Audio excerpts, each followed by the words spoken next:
All right, first up we have New York State Magazine. Hi, Kenny. This So is here I Kathy. am.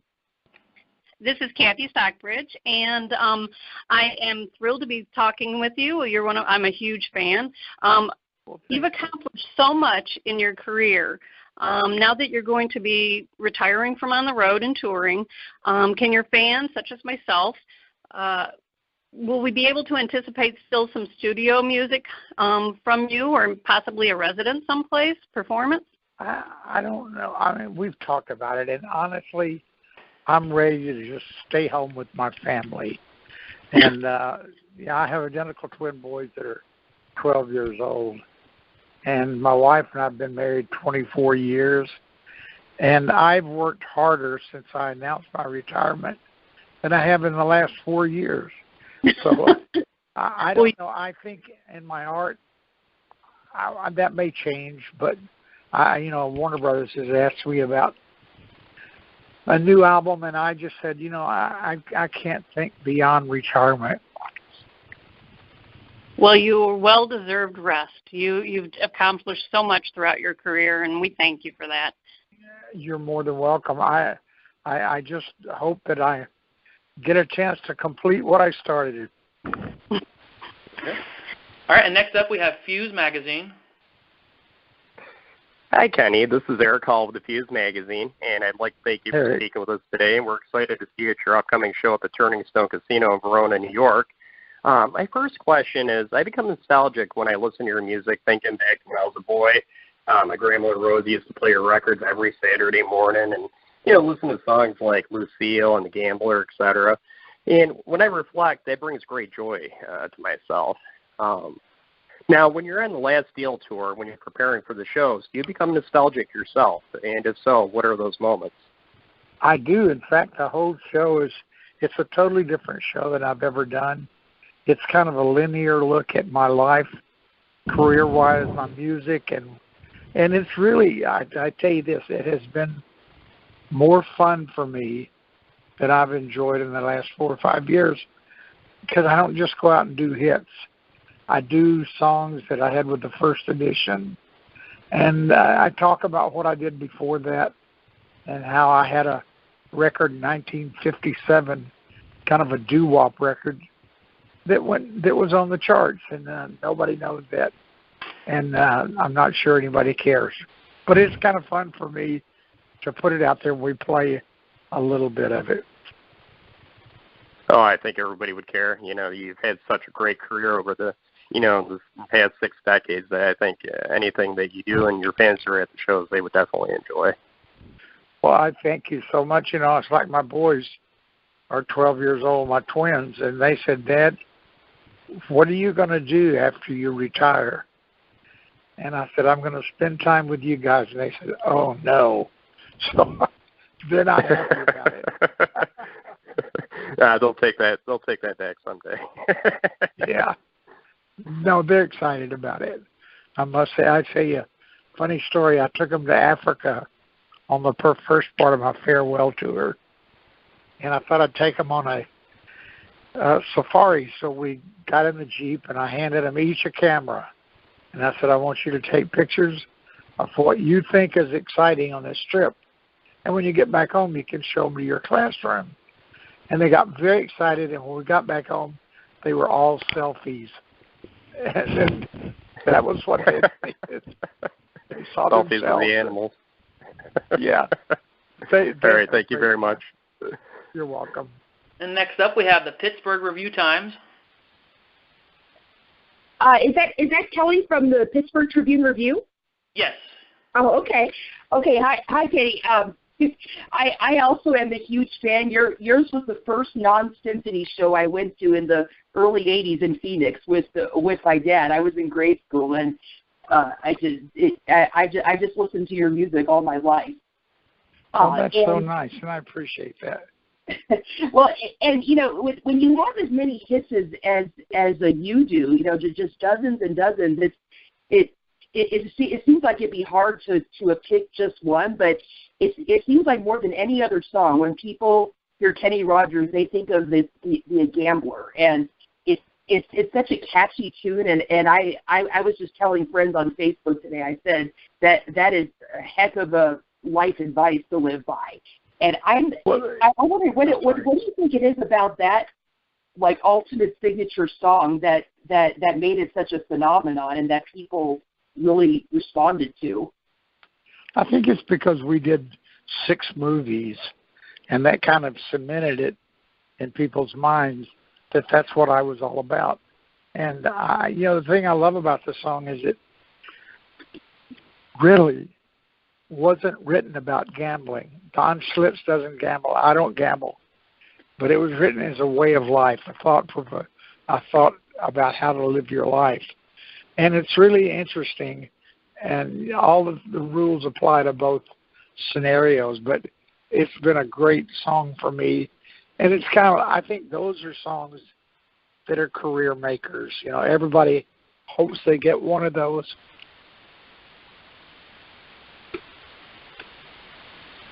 Hello?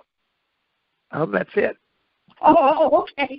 Okay, yeah, there's something about that song, and I said that is the best advice ever, talking about relationships or jobs or whatever.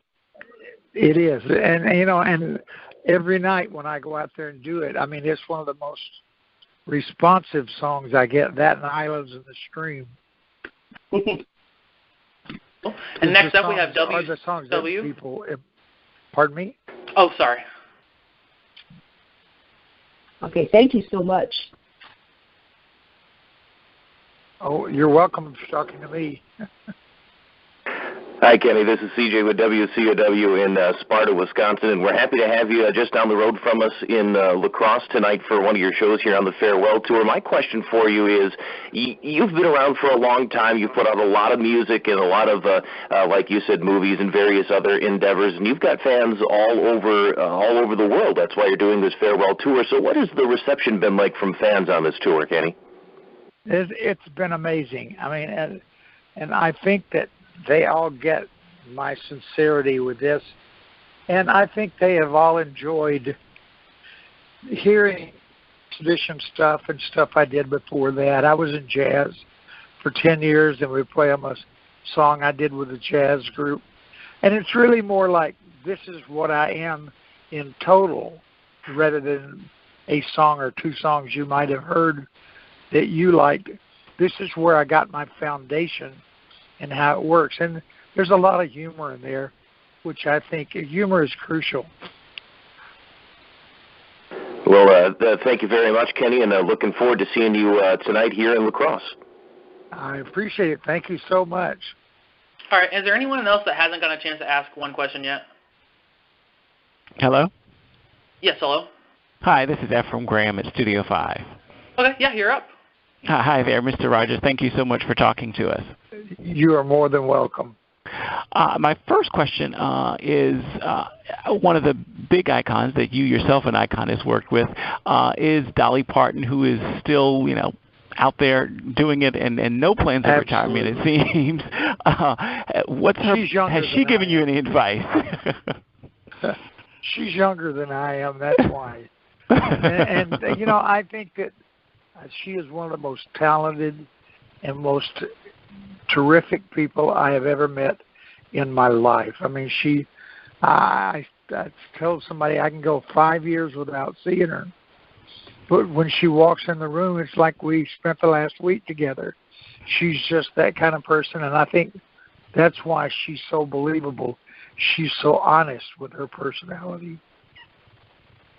As you prepare for retirement and look back, is there anything that you're wishing you would have done? Well, I can't say that because I've been so successful, and I don't think I think that I've tried everything I set out to do. And in all fairness, I've accomplished everything I wanted to accomplish. And you can't ask for anything more than that in a career. Beautiful. Thank you. Cool. Thank and you we'll go very back to the top, New York State music. Yes, I am a photographer, Kenny, and one of the things that I admire about you most is your amazing talent at photography. A lot of people don't know that you're a photographer. You study with some of the best, and you've taken some amazing portraits and put them into books that I just admire so much.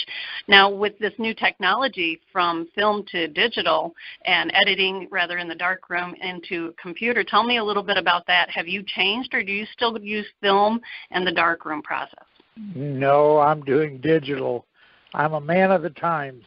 It makes it so much easier. And, it's a smaller camera. I can carry it around and do what I want to do with it.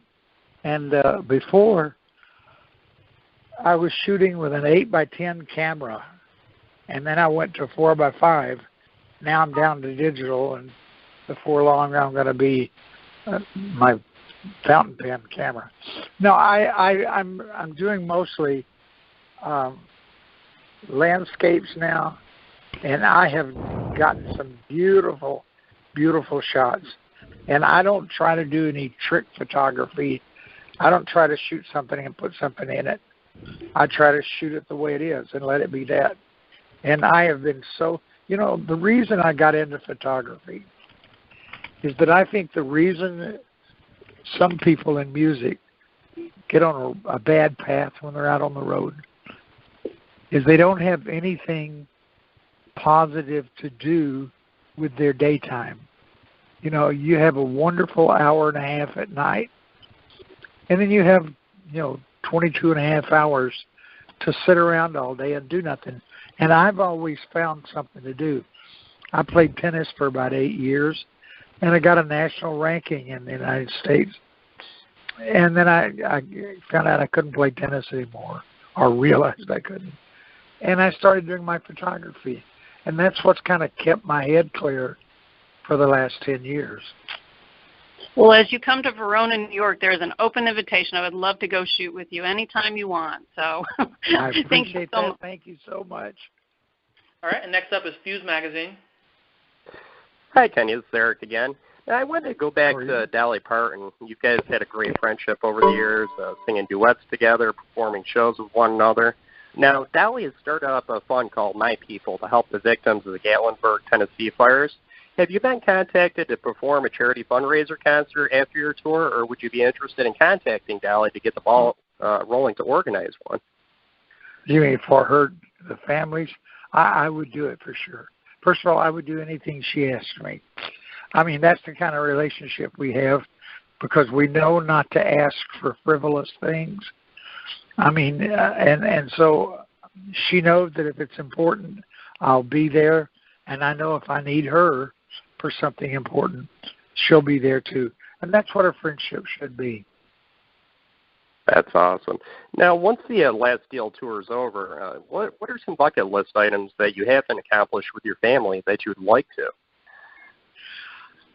I haven't gotten that far. I just know that there's parts of this country that the boys haven't seen. My wife has seen them with me, but the boys haven't seen them. And I think that's so crucial to be able to really appreciate what this country has to offer everybody. So I love to go to places like Lake Powell. You get out in the canyon areas out there. It is spectacular. And I'd love to take them and do that. Oh, that sounds amazing. I've been all over the country myself, and I've yet to go out west, but I've been up and down the eastern seaboard, and this country is absolutely amazing.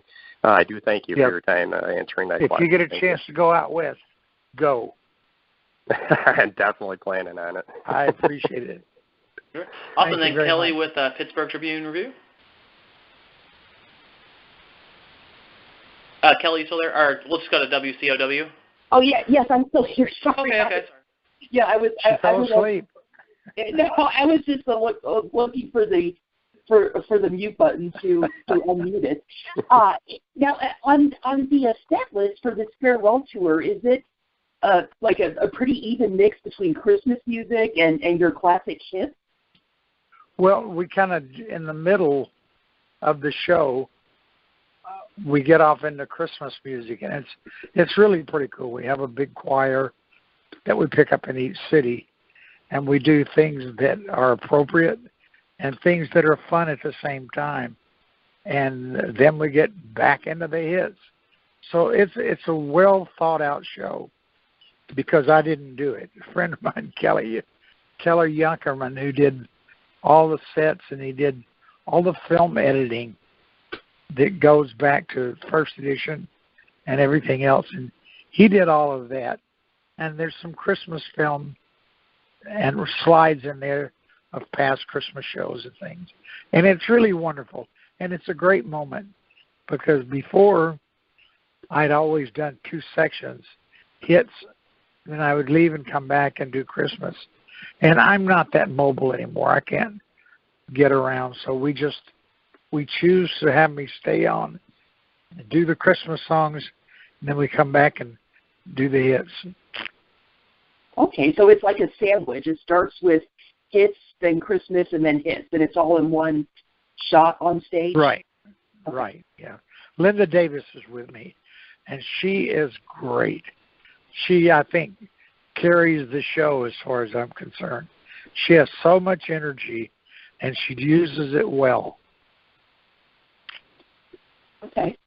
All right, and next up we have CJ with WCOW. Kenny, my question is, and I've thought about this a lot when there are artists that have been around the music industry as long as you have been. There aren't many artists that stay around as long as you have. How have you been able to stay creative and just been able to keep doing this for as long as you have? Well, I learned very early on that there's only 2 ways you can compete. One is you do what everybody else is doing, and you do it better, and I didn't like my chances. Or you do something nobody's doing, and you don't invite comparison. And that's where I've chosen to go when I did The Greatest, the baseball song. And all those songs were totally different from anything out there. And I think good music pays for itself. Well, I don't think I ever heard it quite put that way, the way you said that, but I'm going to have to hang on to that for future use. Yeah. Well, I mean, study it and see what I'm talking about. And you find out that music, about every 10 years, makes a dramatic shift because people get tired of doing what everybody else is doing and say, I'm going to do something really different. And it's like that's actually how I got in the door, is that everybody was Johnny Cash and all those guys were Merle Haggard. They were doing what they did, and I knew I couldn't beat them at it. I knew I couldn't do what they did it better because I was big fans of theirs. So I tried to do something different, and I got really, really lucky. And with that, I developed a whole style, and now they've moved away from mine. And it's my turn to step down and let the next generation have it. All right, thanks, Kenny. All right, cool. Thank and we you. have time for one more question. Ephraim Graham with Studio 5. Ephraim, you there? All right, let's go back to New York State Start Music. Well, as we are approaching Christmas time, you were instrumental in the We Are the World, compilation. Talk to us a little bit about that experience and what it means to you every Christmas that it comes back up and you hear it again. Well, I wouldn't go so far as to say I was instrumental. I was simply a part of it. But it was an exciting, wonderful experience. It had, that whole thing that was said when you walk in the door, check your egos at the door. Boy, there were some singers in there. And it was great fun to be around them. And the song itself, Lionel Richie, I think, and Michael Jackson wrote it. And it was so inspiring and so unselfish in what it did and what it said. And I do it in my show now. And it's really still accepted very, very well by people. Thank you so much. As you've traveled the world, has there been an experience out there that has stood out in your mind as a life-changing moment? I have to think because I've been around the world in so many different places, And I think that I was in Africa the first part of this year, and we went through the hometown of Nelson Mandela. And boy, that will wake you up quickly. I mean, it's just that poverty beyond anything I had ever seen. And I think that makes you take a good look at yourself and your life, and makes you appreciate even the little things that you have. Well, thank you so very much for talking with me. You're more than welcome. Awesome. I think we are all set.